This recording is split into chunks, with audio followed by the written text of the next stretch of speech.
Well, we all know how much Cyril Ramaphosa hates to answer questions. In a very rare moment, only because he's forced to do it, the president was in Parliament answering questions of politicians. And one of the questions came from Ethel Trollope from ActionSA. ActionSA has put forward a bill, proposed a bill, and this is the way it works. You can propose a bill and then it goes through various committees and gets voted on. And if it has enough support, it gets passed and becomes an act. If it doesn't have enough support, it disappears. That's why most of the acts that we've got, the new laws that we've got in the country, were put in place by the ANC when they had a majority so they could pass any kind of law that they felt like they wanted to pass. So ActionSA has put forward a bill that kind of bans deputy ministers. Now, deputy ministers are really just a fictitious creation. There's nowhere in the Constitution that says there should be deputy ministers. In actual fact, for the first sort of 15 years of the country, we had many portfolios that didn't have deputy ministers because deputy ministers doesn't really have a job. In actual fact, one of the things, it would be like you just giving somebody a job, like, calling somebody your chief assistant. Well, really, does it come with a title, a badge? Nothing. It's just this fictitious created position, but it's created a monster. And as I said, in the first couple of administrations in South Africa, there were many cabinet posts that didn't even have deputy ministers because they're just there to sort of do some of the work that the minister can't get to. By law, oddly enough, if a minister is unable to do a job, he can't be replaced by his deputy minister. He's meant to be replaced by another minister. Or as we saw recently when our president decided to sort of half suspend the police minister or send him on leave, he had to appoint another minister, which he did in Feroz Kochalia, who's completely outside of Parliament. So, yeah, the real question is, what do these deputy ministers do other than cost us money? So ActionSA has picked this up, and I think it's quite justified to say, let's get rid of deputy ministers. So it's put to Cyril Ramaphosa in Parliament to say, what do you think of this bill? And he said, well, look, always the observer, our president, never the decider. He says he's willing to consider the bill. I presume he's hoping for it to come up in the national dialogue. Now, South Africa has got one of the most bloated executives in the world.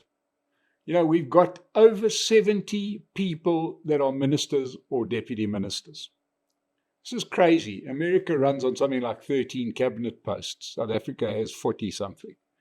It's mad.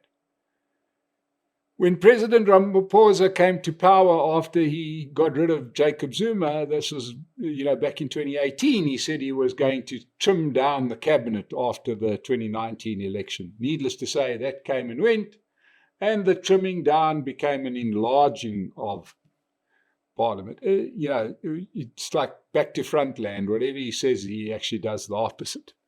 So let's talk about what he also said. He said that he needs to have deputy ministers in order to placate or keep his GNU partners happy.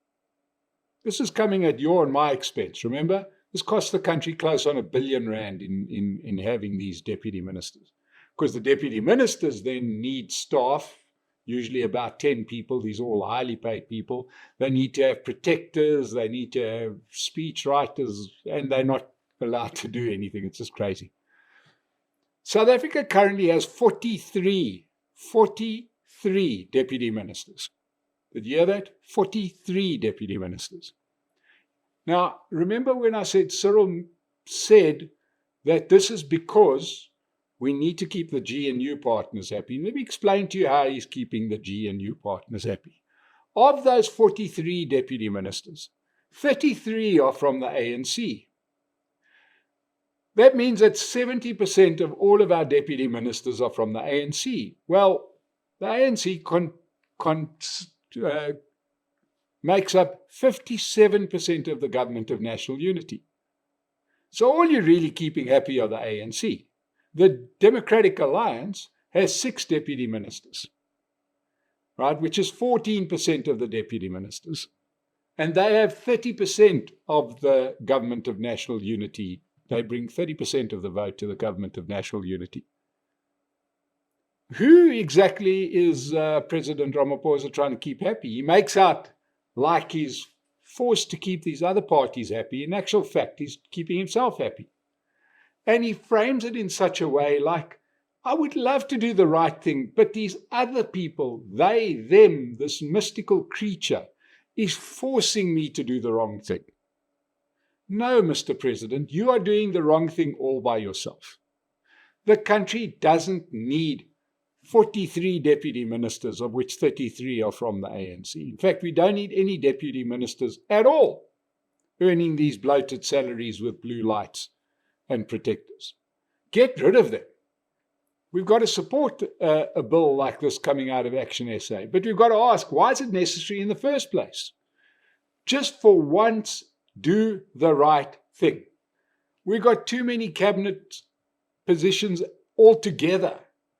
Has anybody in the last 15 months since the last election heard from our Minister of Science and Technology, Bladen Zamandi? Rumors are that maybe he's doing an assignment to see what the effects of alcohol are on the human body. But other than that, we haven't seen the guy. And I don't know if you've heard of any scientific innovations that has come out of our Department of Science and Technology. That is just to pick up on one thing. We've got a Ministry of Small Business. All they do is make it harder to do business. Let's get rid of these ministries. Let's get rid of all of these deputy ministers. And for once, President Cyril Ramaphosa, do the right thing for once. Just listen to the people. We can't keep wasting money like this.